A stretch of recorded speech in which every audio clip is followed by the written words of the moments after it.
देखो, अगर ज़िंदगी में कुछ अलग करना चाहते हो तो भीड़ का हिस्सा कभी मत बनना, क्योंकि भीड़ साहस तो देती है मगर आपकी पहचान को छीन लेती है। देखिए, आज है 5 जनवरी का दिन और आज की वीडियो में टोटल 15 मोस्ट इंपॉर्टेंट प्रश्नों पे हम चर्चा करेंगे जो कि अभी सभी परीक्षाओं के लिए इंपॉर्टेंट है। तो शुरू से लास्ट तक वीडियो में रहिए और देखिए, आज की वीडियो की पीडीएफ को हमारे वीडियो के डिस्क्रिप्शन बॉक्स से और टेलीग्राम चैनल से भी डाउनलोड कर सकते हैं। और देखिए, जो लोग नए हैं वो चैनल को सब्सक्राइब कर लेंगे और बेल आइकन प्रेस कर देंगे ताकि आने वाले सभी वीडियो का नोटिफिकेशन आपको मिलता रहे और वीडियो को लाइक और शेयर भी कर दीजिएगा आप।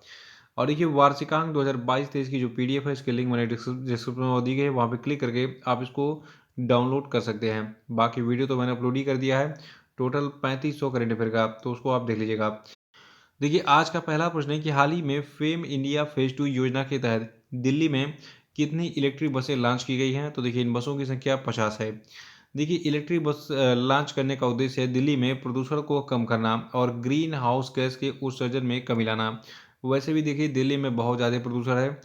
और देखिए, आपको बता दूं, फेम इंडिया योजना जो है इसका जो दूसरा चरण है इसको 1 अप्रैल 2019 से 3 साल की अवधि के लिए लागू किया गया था।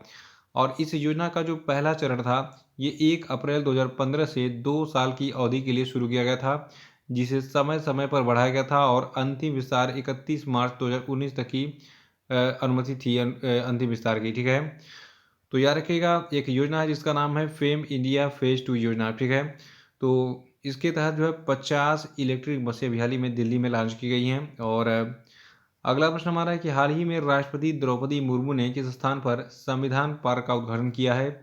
तो देखिए, आपको पता होना चाहिए कि हर राज्य में एक राजभवन होता है और उस राजभवन में जो वहाँ का राज्यपाल होता है वो निवास करता है। तो उसी प्रकार राजस्थान का जो राजभवन है इस जयपुर में है। तो राजभवन जयपुर में अभी हाल ही में राष्ट्रपति द्रौपदी मुर्मू ने अभी हाल ही में संविधान पार्क का उद्घाटन किया है। और देखिए, जो ये संविधान पार्क है, ठीक है, तो ये राजस्थान के राजभवन में जो है स्थापित किया गया है। और यहाँ पर उद्घाटन मतलब जब इसका यानी संविधान पार्क का उद्घाटन कर रही थी राष्ट्रपति द्रौपदी मुर्मू, तो इन्होंने बताया कि हमारा लोकतंत्र जो है ये दुनिया का सबसे बड़ा और सबसे जीवंत लोकतंत्र है। ठीक है, और संविधान जो है ये हमारे महान लोकतंत्र का आधार है। और इन्होंने अपने स्टेटमेंट में कहा कि संविधान पार्क में संविधान की मूल भावना को दिखाया गया है। तो इसको याद रखिएगा। देखिए, मेनली एग्जाम में ये प्रश्न ही पूछा जाएगा 4 ऑप्शन के साथ में कि संविधान पार्क का उद्घाटन किस राजभवन में किया गया है? तो जयपुर के राजभवन में राष्ट्रपति द्रौपदी मुर्मू के द्वारा किया गया है। ठीक है, बाकी चीज़ें जानकारी के लिए होती हैं ताकि चीज़ें आपके दिमाग में बैठ जाएं। ठीक है, और देखिए, तीसरा प्रश्न है कि हाल ही में किस राज्य सरकार ने मुख्यमंत्री सुखाश्रय सहायता कोष की शुरुआत की है? तो देखिए, हिमाचल प्रदेश की सरकार ने मुख्यमंत्री सुखाश्रय सहायता कोष की शुरुआत की है।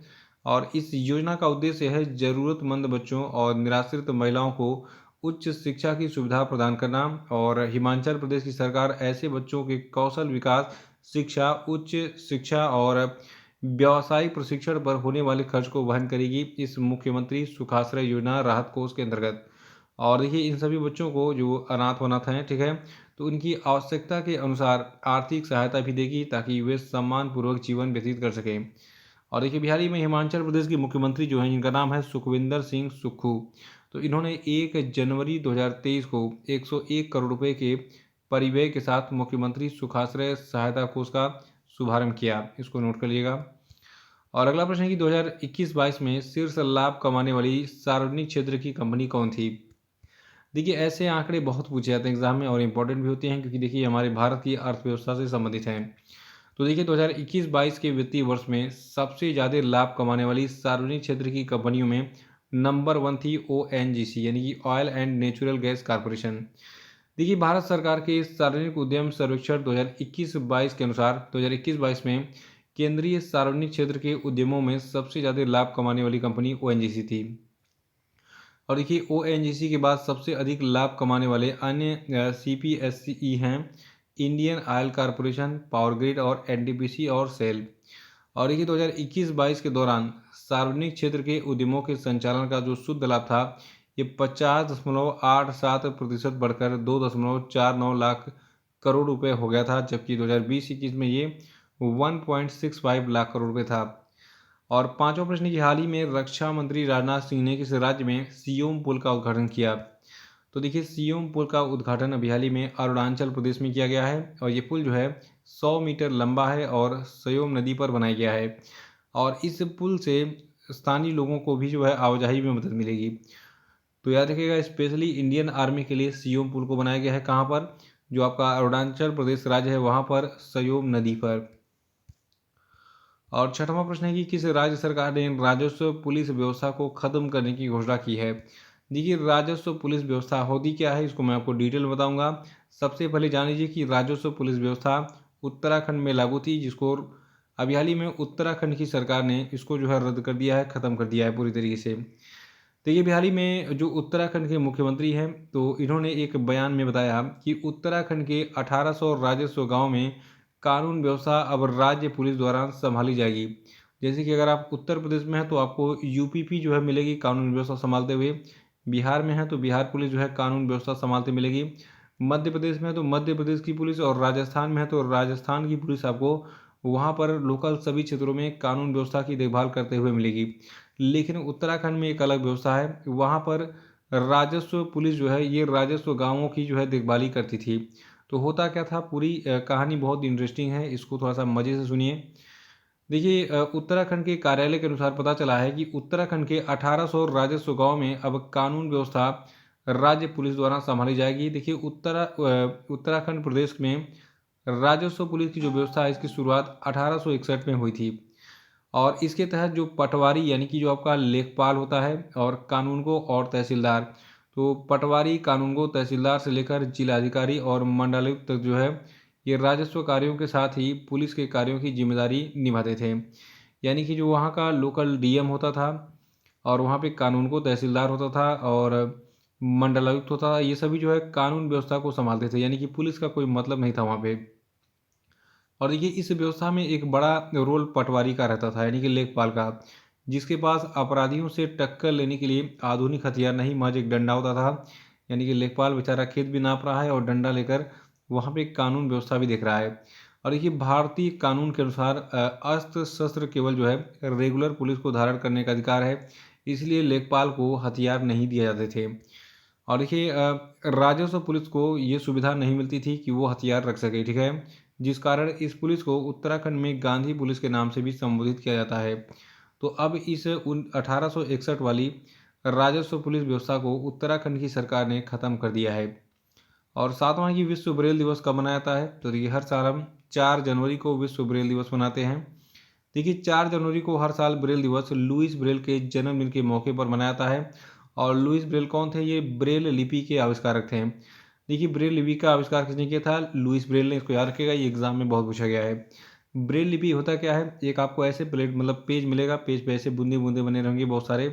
तो उस पे क्या होता है कि जो अंधे लोग होते हैं, मतलब जिनका नेत्र जो है काम नहीं करता है, देख नहीं पाते हैं, देखने में असमर्थ हैं, तो वो जो है उस पे उँगलियाँ ऐसे चलाते रहते हैं और उनको पता चलता रहता है कि क्या लिखा है वहाँ पे।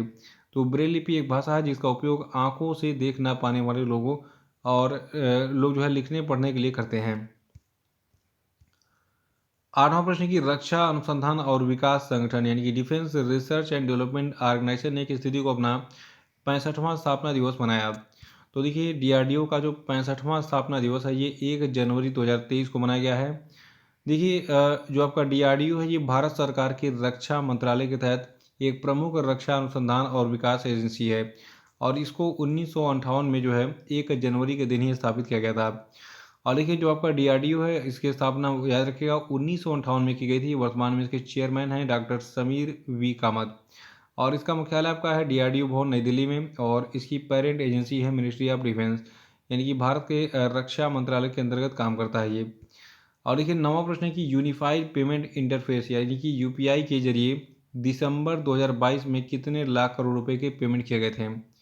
तो देखिए, यूनिफाइड पेमेंट इंटरफेस या फिर यूपीआई के जरिए दिसंबर 2022 में कुल 12.82 लाख करोड़ रुपए का जो है पेमेंट हुआ था। और देखिए, नवंबर में इस प्रणाली के जरिए कुल 11.90 लाख करोड़ रुपए के पेमेंट किए गए थे। और देखिए, सुप्रीम कोर्ट ने हाल ही में एक बड़ा फैसला सुनाते हुए केंद्र सरकार के 2016 में 500 और 1000 रुपये के नोटों को बंद करने के फैसले को बरकरार रखा है। देखिए, सुप्रीम कोर्ट ने मोदी सरकार की नोटबंदी को चुनौती देने वाली 58 याचिकाओं को खारिज करते हुए ये फैसला सुनाया है। देखिए, जस्टिस अब्दुल नजीर की अध्यक्षता वाली 5 जजों की जो संवैधानिक बेंच है इसने 4-1 के बहुमत से नोटबंदी के पक्ष में ये फैसला सुनाया, और बेंच ने कहा कि आर्थिक फैसलों को बदला नहीं जा सकता है। और देखिए फैसला सुनाने वाली बेंच में justice Abdul Nazeer, justice B R Gavai, justice A S Bopanna, justice V Rama Subramanian और जस्टिस वी बी नागरत्ना इसमें शामिल थे। तो सुप्रीम कोर्ट ने याद रखिएगा 4-1 के बहुमत से नोटबंदी का फैसला बरकरार रखा है कि वो फैसला सही था। और 11वां प्रश्न है कि साड़ी महोत्सव विरासत का दूसरा चरण, भारत की 75 हाथ से बुनी साड़ियों का उत्सव 3 से 17 जनवरी 2023 तक किस स्थान पर आयोजित किया गया। तो देखिए 3 से 17 जनवरी तक नई दिल्ली में जो है साड़ी महोत्सव विरासत का दूसरा चरण, भारत की 75 हाथ से बुनी साड़ियों का उत्सव आयोजित किया जा रहा है। ठीक है, 3 तारीख को शुरू हुआ है, 17 जनवरी तक चलेगा ये।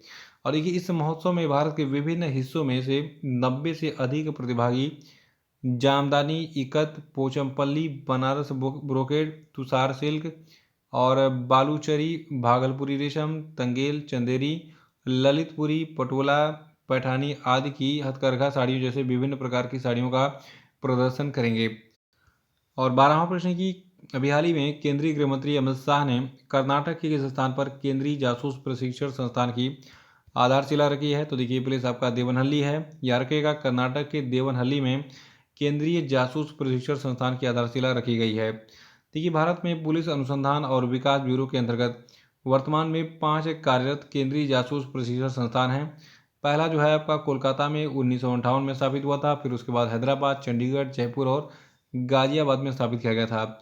देखिए केंद्रीय जासूस प्रशिक्षण संस्थान का उद्देश्य है डिप्टी एसएसपी और रैंक तक के जो पुलिसकर्मी हैं उनको प्रशिक्षण देना कि आप कैसे जासूस बनेंगे और कैसे गुनाहगार को पकड़ेंगे। 13वां प्रश्न है कि भारत ने किस देश के साथ परमाणु संपत्ति और जेल के कैदियों की सूची का आदान प्रदान किया है। तो देखिए हाल ही में पाकिस्तान के साथ भारत ने अपनी परमाणु संपत्ति और पाकिस्तान में बंद जेल के कैदियों और भारत में जेल में बंद कैदियों के सूची का आदान प्रदान किया है। देखिए भारत ने भी हाल ही में पाकिस्तान से कुल 631 भारतीय मछुआरों और 2 अन्य असैन्य कैदियों को रिहा करने तथा स्वदेश भेजने के लिए कहा है। देखिए विदेश मंत्रालय के अनुसार जिन मछुआरों को छोड़ने के लिए पाकिस्तान से आह्वान किया गया है उनमें वे मछुआरे शामिल हैं जो अपनी जेल की सज़ा पूरी कर चुके हैं, साथ ही जिनकी राष्ट्रीयता की भी पुष्टि की जा चुकी है।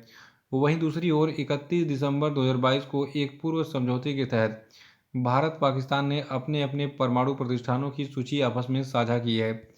और 14वां प्रश्न है कि भारत की राष्ट्रपति द्रौपदी मुर्मू ने किस राज्य के श्री सैलम मंदिर में 43.08 करोड़ रुपए की परियोजनाओं का उद्घाटन किया है। तो देखिए आंध्र प्रदेश के श्री सैलम मंदिर में 43.08 करोड़ रुपए की परियोजनाओं का उद्घाटन राष्ट्रपति द्रौपदी मुर्मू ने हाल ही में किया था। और देखिए राष्ट्रपति मुर्मू ने 27 दिसंबर को आंध्र प्रदेश के श्री सैलम मंदिर में तीर्थ यात्रा, कायाकल्प और आध्यात्मिक विरासत संवर्धन अभियान जिसको प्रसाद योजना भी कहते हैं, तो प्रसाद योजना के तहत श्री सैलम मंदिर के विकास परियोजना और एक पर्यटन सुविधा केंद्र का उद्घाटन हाल ही में किया था। और 15वां प्रश्न हमारा बहुत इंपॉर्टेंट है। ये प्रश्न है कि अमेरिकी राष्ट्रपति कमला हैरिस ने किस भारतीय अमेरिकी व्यक्ति को राष्ट्रीय अंतरिक्ष परिषद सलाहकार समूह में नामित किया है। तो देखिए ये व्यक्ति आपके हैं राजीव बंडयाल। ठीक है, तो अमेरिकी उपराष्ट्रपति कमला हैरिस ने देखिए उपराष्ट्रपति कमला हैरिस हैं, बाकी राष्ट्रपति जो बाइडेन है। ठीक है, तो अमेरिकी उपराष्ट्रपति कमला हैरिस ने अभी हाल ही में राजीव बंडयाल को याद रखेगा, इनको राष्ट्रीय अंतरिक्ष परिषद सलाहकार समूह में नामित किया है। देखिए इससे पहले राजीव बंडयाल जो है ये कहाँ पे अपॉइंटेड थे। देखिए बंडयाल 16 दिसंबर को राष्ट्रीय अंतरिक्ष परिषद के उपयोगकर्ता सलाहकार समूह में हैरिस द्वारा नामित 30 अंतरिक्ष विशेषज्ञों में से एक हैं और इससे पहले जो है ये स्पेस एक्स में उपाध्यक्ष पद पर थे, तो याद रखिएगा। और अब हम बात करेंगे आज के सभी क्वेश्चन डे पे। तो पहला प्रश्न का जवाब दीजिए जल्दी से। पहला प्रश्न आपके लिए कि 108वीं इंडियन साइंस कांग्रेस का उद्घाटन किस शहर में किया गया है, बताइए। देखिए 108वीं इंडियन साइंस कांग्रेस के बारे में बहुत सारी डिटेल मैंने कल के वीडियो में बताई थी, तो कल का वीडियो देख के उसको रिवाइज कर लीजिएगा। और दूसरा प्रश्न आपके लिए कि हाल ही में वर्ष 2023 के पहले 6 महीनों के लिए किस देश ने यूरोपीय संघ परिषद की अध्यक्षता संभाली, बताइए। और तीसरा कि इलेक्शन कमीशन ऑफ इंडिया ने वोटरों को जागरूक करने के लिए किसे बिहार का स्टेट आइकन अपॉइंट किया, बताइए। और चौथा कि कौन सा राज्य दुनिया के सबसे बड़े ओपन एयर थिएटर धनु यात्रा उत्सव का आयोजन करता है, बताइए। और पांचवा कि हाल ही में आरबीआई के द्वारा जारी डोमेस्टिक सिस्टमेटिकली इम्पोर्टेंट बैंक की लिस्ट में कौन सा बैंक शामिल नहीं है, बताइए। और अब हम बात करेंगे कल के पूछे गए सभी क्वेश्चन अपडेट के सही उत्तरों की। देखिए, ब्राज़ील के 39वें राष्ट्रपति बने हैं लूला डाली सिल्वा। और भारत के 78वें ग्रैंड मास्टर बन गए हैं कौस्तव चटर्जी। और देखिए, अभी हाल ही में जो आपके एयर मार्शल पंकज मोहन सिन्हा हैं, तो इन्होंने इंडियन एयरफोर्स के वेस्टर्न एयर कमांड का कार्यभार संभाल लिया है। और देखिए, जो आपका राष्ट्रीय अनुसंधान विकास निगम है, इसके इंक्यूबेशन सेंटर का उद्घाटन अभी हाल ही में नई दिल्ली में किया गया है। और देखिए, पशुओं के लिए भारत के पहले in vitro fertilisation mobile unit की शुरुआत अभी हाल ही में गुजरात राज्य में की गई है। तो इसी के साथ आज का वीडियो समाप्त होता है। देखिए, वार्षिकांक का वीडियो देखते रहिए और पीडीएफ को डाउनलोड करते रहिए। जय हिंद।